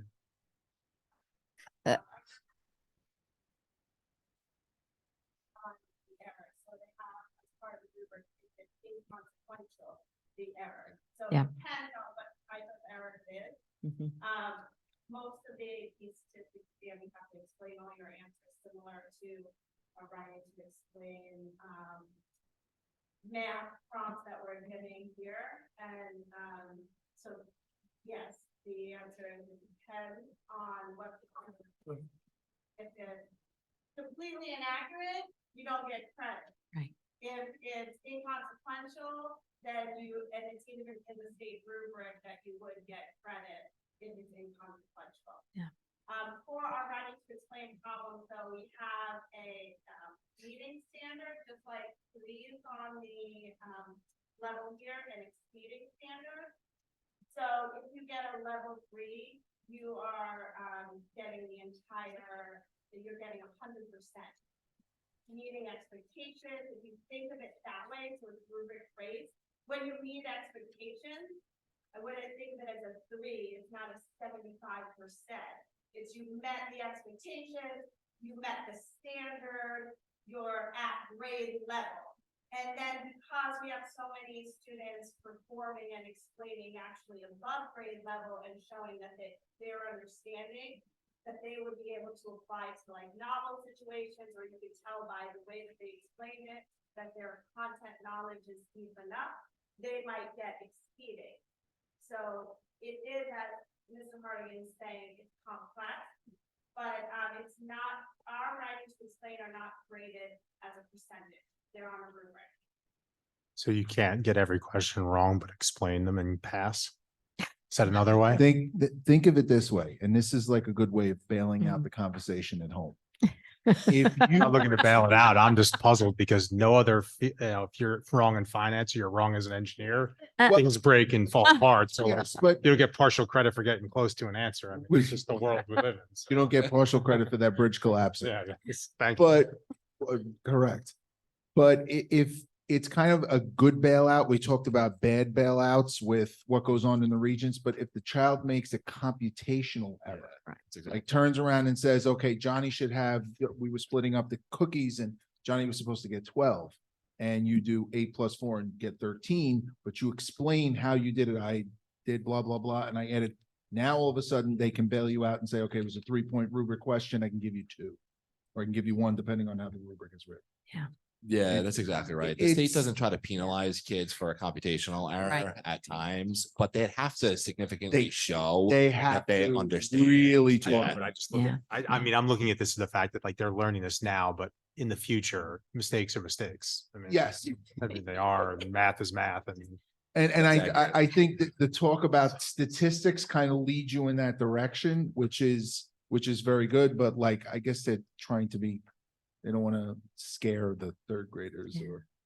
So sorry, it's just, I mean, it's. there has obviously been a lot novel. of screaming in my old office about this is wrong, this is numerically wrong, why are they getting scores like this? But I don't know. And keep in mind, Had to I ask. mean, the high school is getting a lot of those Acorn Awards, and and I don't mean that facetiously. I truly mean that. Like they're doing very, very well, and it's not because, like Kevin said before, it's all of it. It starts with our primary principals and their teachers, right down at the bottom. So clearly, you know, there is some sort of connected at the dots. It feels inconsistent at times because the state rubrics are, you know, complex in that regard. But I do think that there is some merit at times to be able to offer partial credit for a student that, you know, over time has demonstrated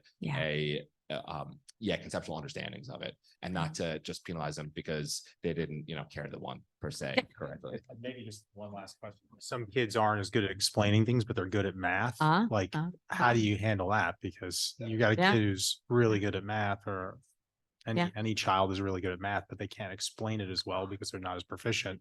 Yeah. You're penalizing, And you're that penalizing and discouraging using that kind of rubric, at least in my opinion. And I agree. And also to that is we have worked very closely with Christina Cardella to calibrate our assessments across schools, across grades, and making sure that there's ample opportunities in the assessment for students to demonstrate both like fluency, right? We have like fluency assessments for students that are quick with the math like that. And also like that has to be a part of explaining too. So it's a balance. It really becomes a balance at that rate. And there's a lot of literacy in math too. Yeah. You want to be accurate computationally, and you want to be able to explain effectively. Conceptually. Goal for your career, because if you do the work, but you cannot explain it effectively to whoever you may be presenting to, you know, in finance, because you have to sell something, that's not going to work either. You have to understand the math well enough, your numbers well enough to be able to explain it to someone else. So I think we're working on both for our students so that they are ready, college and career ready. and that's really the answer. And we want our kids to have both. Well said. So that dovetails into why math has literacy in it, right? It's now engraved with it because they need it. Yeah. In the real world, right? Doing a problem that can't be the answer to someone is not enough. You have to be able to explain where that came from, and then also there's multiple solutions and pathways to even a design that you make, and you have to make sure that you can defend that and have accurate calculations so the building does not fall down. So there's not, you can't have just one, and so we want our students to have both.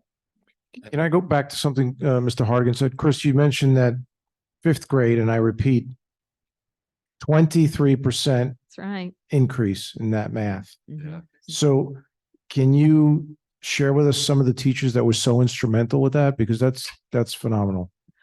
It's all teachers. It's Christina Cardella. It's third grade teachers, fourth grade teachers, fifth grade teachers. It's a collective effort. Yeah. In 1 year, that's monumental. Yeah. And I think what a major takeaway is that blueprint for improvement that we believe has been successful now, to be able to take that and apply it to other grade levels and understand other standards, I think is going to be pretty powerful. But Ms. Celia, I just want to also comment a little bit about on the writing to explain, because I want to fully just answer that a little bit more. We don't, as far as a student who excels exclusively in math, when they're not able to explain an answer per se, it becomes like crucial that we provide the teachers the toolbox so that they can meet that student where they are, to provide them alternative pathways to explain it. So maybe they're not able to write it, but they could draw pictures, they could draw diagrams, and that constitutes being able to explain it in many instances. Mhm. So it's not that, it's kind of like Christina said, it's both of those things. It's not one or the other. And if a teacher meets a student who is exclusively doing really, really well in math, but struggling to write it, then we have to provide them another opportunity to explain it. Yeah. Because at some point in their life, they're going to have to explain what they did and not just be able to be like, no, this is it. Like, I'm sorry, I don't know anything else. And we have to give them something else to be able to do that. That's a good, and since we were talking about state and what was going on, Angela Muter and I were in the same building, and when the Common Core made that shift in math, we had a very, very high ENL population. About 80 to 85% of our kids are either were ENL or first generation. They were able to do the math, but then the second you were asking, and then that's where the frustration came in. Yeah. Absolutely. So that's the Yeah. other side of this bad coin. Yeah. Yeah. Absolutely. If I can just add something to that, is that there's been such a high level, and we talked a lot about the fifth grade. And I think Matthew, you had said it earlier, the focus on looking at the data so carefully and teasing it apart to see what we can do differently and better. Yeah. And I think that has been consistent, K through 12 Yeah. for Yeah, us. it's been a strong culture of data. Yeah. K to 12 for sure, especially at Yeah. the elementary levels and identifying those standards.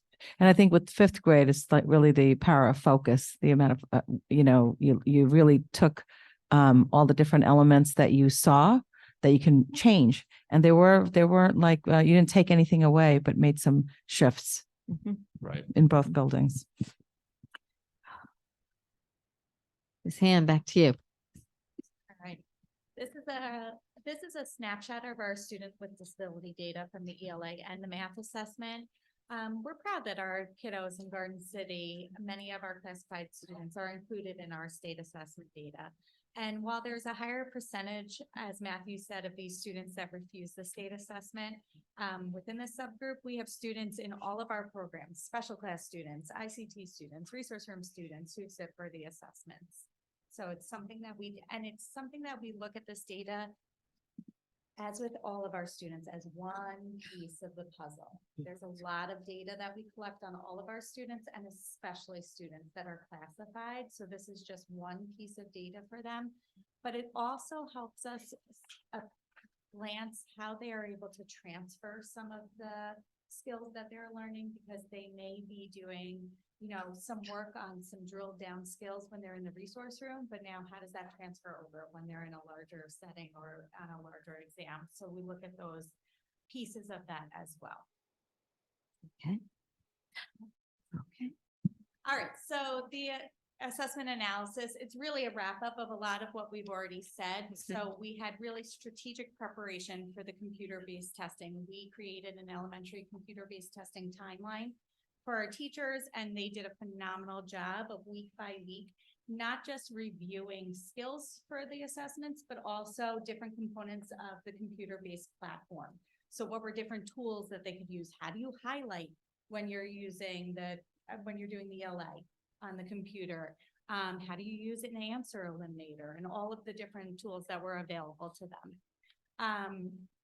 We really, as we just said, we are making data-informed instructional decisions all of the time in our schools. So the clear response is one major example of that. That came from looking at our data and noticing that we needed to strengthen a component there. And as Chris said, making shifts in scope and sequence based on data also. It's not just about honing in and really reviewing specific standards, but sometimes it's about shifting where they are within the school year.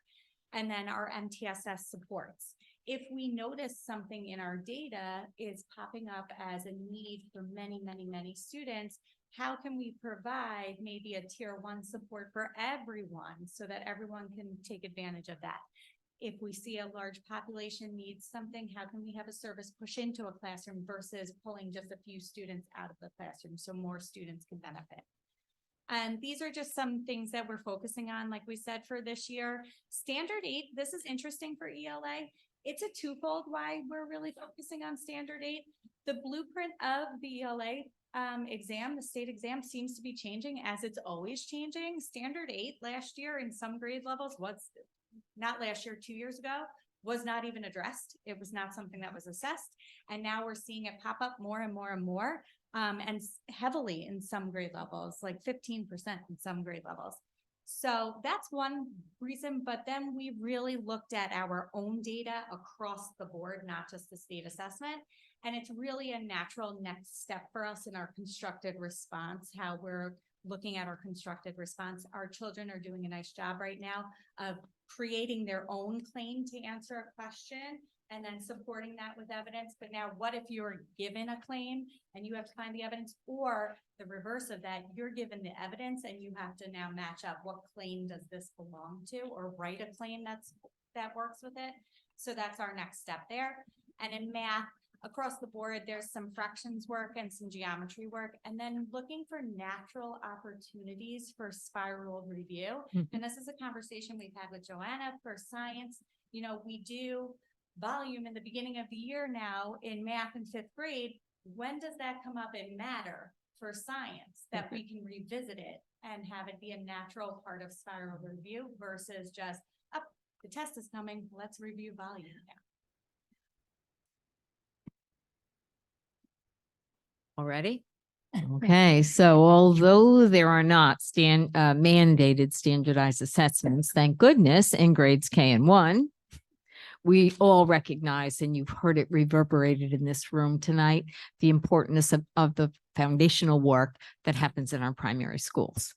And actually, if you don't mind, those grade 3 assessments, they're not for grade 3, they're for grades K to 3, right? So Dr. Biskovich is going to represent our primary elementary leaders here in her narration of guess how many slides? One powerful slide. Go, Savannah. Thank you, Judy. Thank you. I want to begin the primary assessments by stating that like elementary, middle, and secondary, assessments are part of our instruction.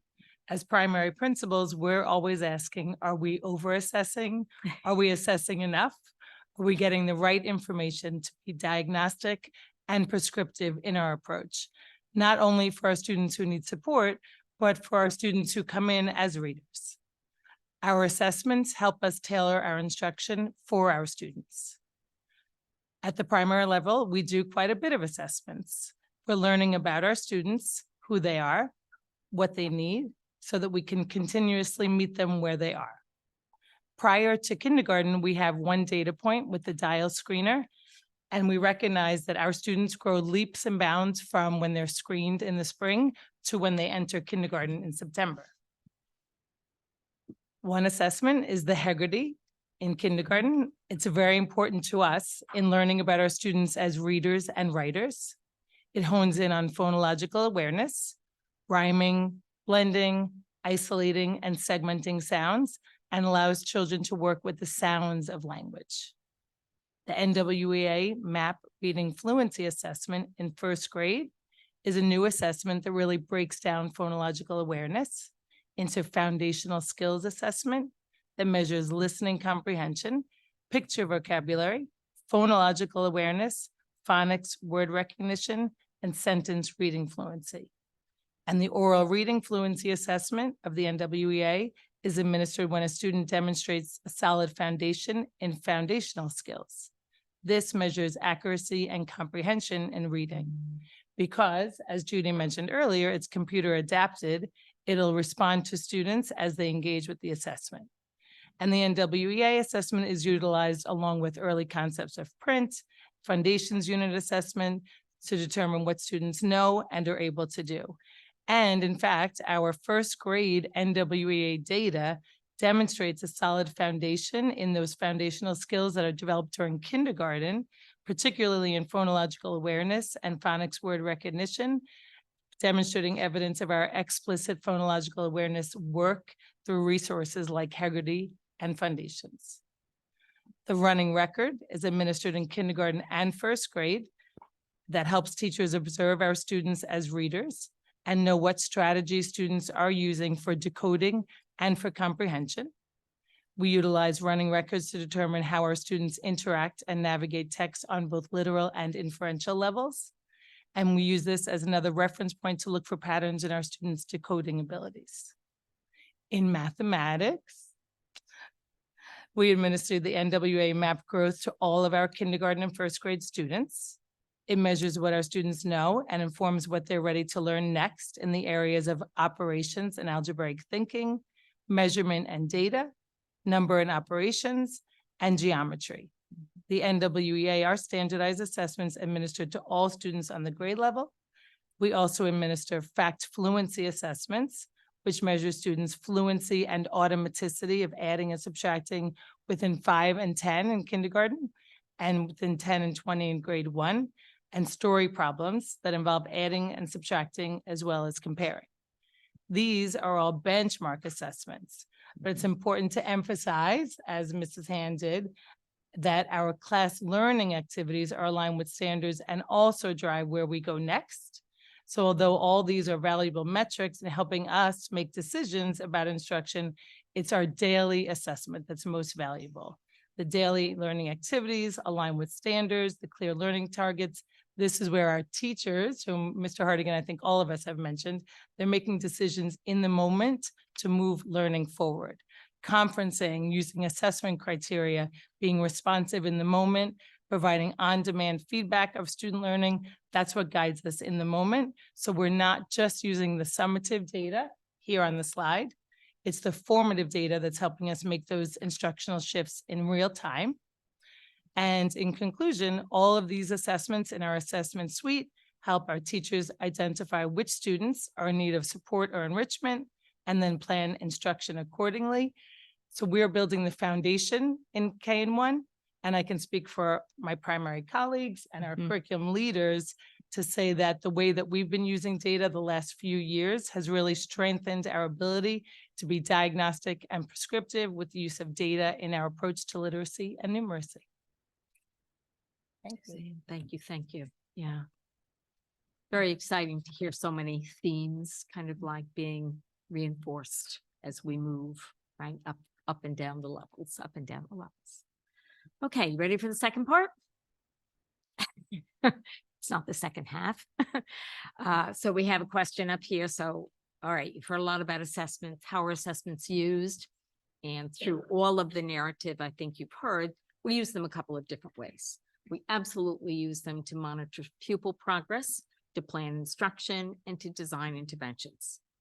We also use them really for the purpose of program evaluation. And this year, based on a need, the district has adopted a data system. Okay, so you've heard about it. It's called Link It. And we're going to just give you a little bit of a demonstration on exactly what this is all about so far in Garden City. Chris, you need an introduction for this part? Yeah, while you're bringing that up, I'm just gonna go through a Okay. couple of things with Link It. I'm gonna name a few things. Those of you that know me are probably not surprised by that. But number one with this is that it has already been a dynamic game changer in data analysis. Number two is that it is not a standalone and it will never replace the analysis of daily student performance. We will never remove a teacher's good intuition about students and just their professional experience.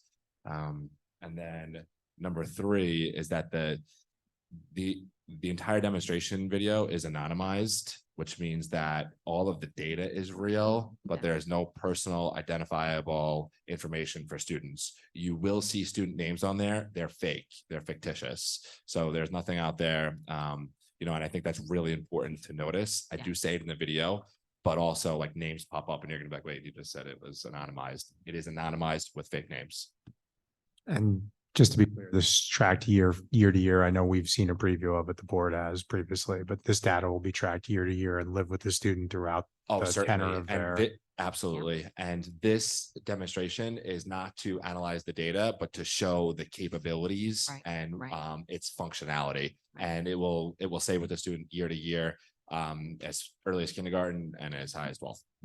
Does it also, I think in the demonstration we saw, it also offers supplemental help, I guess, in particular topics if needed as well. If you see weaknesses in individuals, in addition to the work that the teachers and people in front of me are doing, but there's also supplemental access to information on the system as well. Absolutely. Yeah. And I think another thing to highlight then in a similar vein on that is it has the ability to analyze assessments for item analysis and standard analysis. So as long as you input the assessment with a standard analysis and item analysis, and all of our standards for math and ELA are always aligned to the standard, if you attach them to the assessment that you put in there, it will generate the analysis for you. Thank you. Okay. We- So. Right, multiple measures, right, triangulation and customizable besides. Are you ready? This was take what, Chris? I think it's a good few takes. Okay, few takes. Okay, you ready?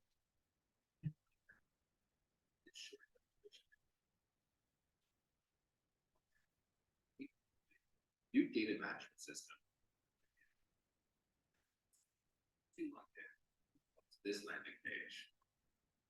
The background is yellow, which lets me know that I am in the anonymized version of the system.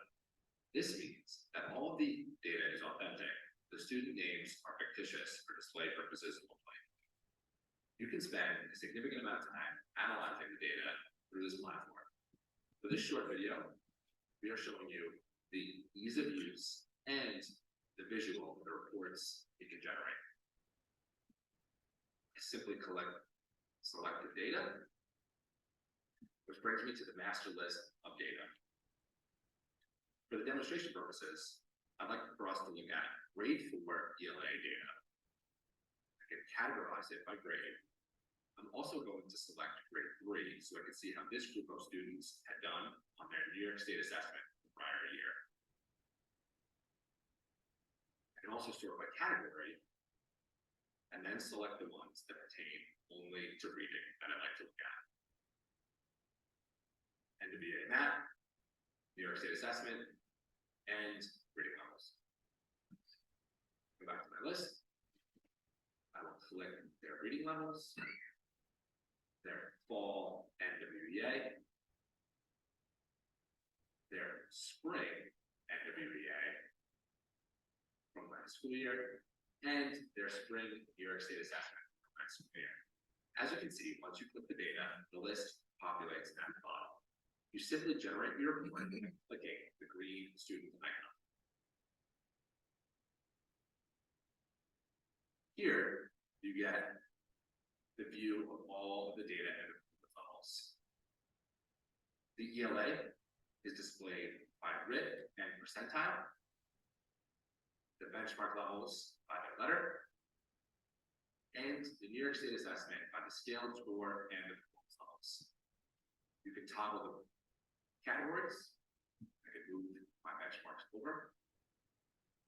And then you can click the pie charts, which show you the breakdown by performance levels. This becomes particularly helpful as you're working with your data teams, as you can click into a certain percentile and then compare it to student classroom performance and see the level of consistency in performance. Click on a subgroup of students. And I can see how all of these students have done in this particular subgroup category. A neat function of the system is that any report that you generate or build, you can share and send by simply clicking the actions and save and share. If you would like to get a closer look at a student, come next to the student's name and you click the orange icon next to the student. This brings you to an individual data portfolio for the student. This also displays various graphs so you can look at trends across performance.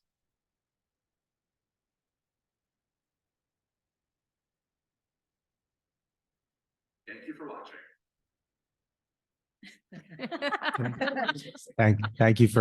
Thank you for narrating. Can I make a request that we post that on that video, short video online for folks? Because I have a feeling that it's 10:30 and a lot of people are probably asleep or not listening at this point, but it's good that the system is there and people should be aware of it. So if we can post it to the website, that'd be helpful. Or send it out however you see fit. Chris, we know you have it on your YouTube post already, right? Okay.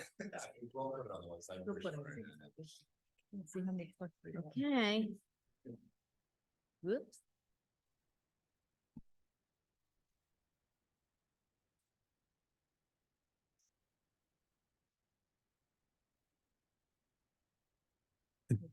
Right. I don't, does the board have any other questions? I think we've kind of asked our way out. Unless you do. Billy, you have a question? I always save them for last. I apologize. So I know it was Matters. this late. Better Quick one, matters. Artie broke out Juan Valdez. Joe still doesn't know who Juan Valdez is. So I'm going to break out E.F. Hutton. And when E.F. Hutton speaks, people listen. And when Artie and Dr. Sinha speak about classroom assessments, I listen. And I can tell you listen, and I can see the district listen. The district listens. You know, I know we put a lot of emphasis on the classroom assessments. I see it firsthand, or I saw it firsthand with my children at Hemlock, Stratford, the middle school, when I went with my card, because nobody knows my kid better than me. And the teacher proceeded to tell me more about my kid than I knew. So I know they're working. My question is, if we're doing the right assessments, that barring the outlier should translate into performances on state assessments and the district assessments. And it's a deep dive. Do we have the ability to look at that data and say, hey, it's either curriculum, if there's poor performance, or maybe an inexperienced teacher in classroom assessments, or maybe an inexperienced cluster, or whatever. Do we have that ability to go back? Is it a living document that these assessments can be changed? Can the assessments be changed? In other words, the classroom, do we evolve them if we find, or do we have the ability to maybe give someone professional development? Yes. We identify somebody who doesn't assess in the classroom. All right, that was a quick one. The last one is, Yeah. I've had kids in the district since 2006. My kids are finally out of the middle school. I know because I stopped the quarterly apology email to Mr. Samuelson. So, you know, but over the years since 2006, you know, there's been this, don't take the assessment, my kids take the assessments, if not for the ability to take an assessment. You know, and I've heard every excuse, teachers get fired from them, whatever.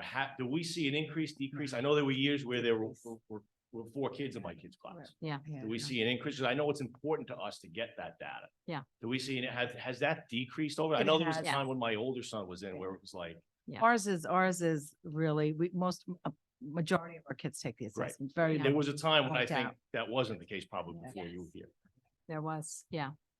And I think there's more of an understanding that the 3 through 8 stuff, it's really hard to say this sometimes because it's public. We present it. It's low risk. That assessment in 3 through 8 is really for us. It's really for us to find out, okay, so yeah, we're not sure he's going to be okay. Well, she looks like she's really struggling here on a couple of different measures now. And what can we do differently? That's really what that 3 through 8 assessment is. Hard as it is, because it becomes kind of like that, it's public and people begin to do comparison.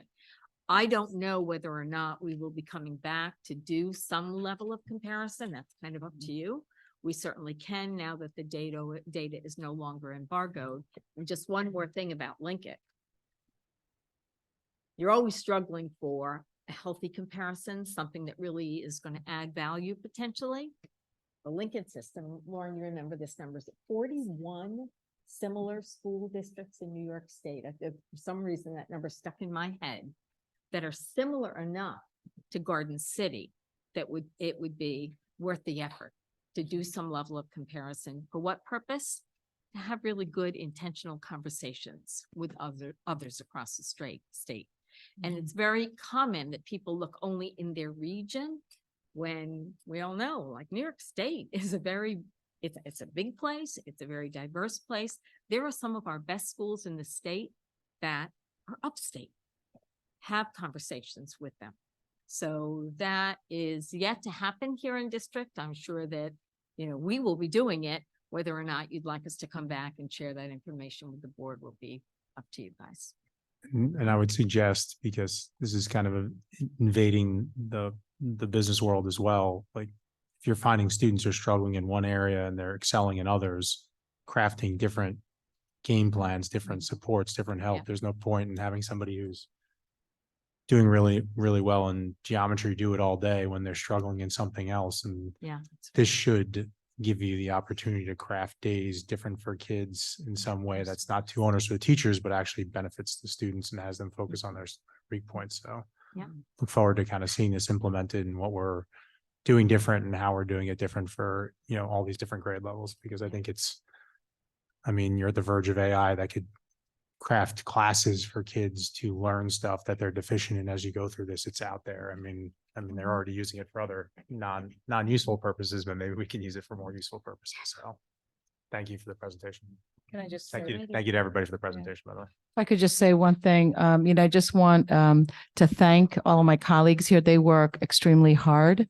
And I know for this presentation, but this is not just about reporting, but how they use the information to really support kids and elevate our classroom practice. And I think today was a great example of so many people, all of our administrators, along with teachers, really engaged in teaching and learning pretty much the whole day.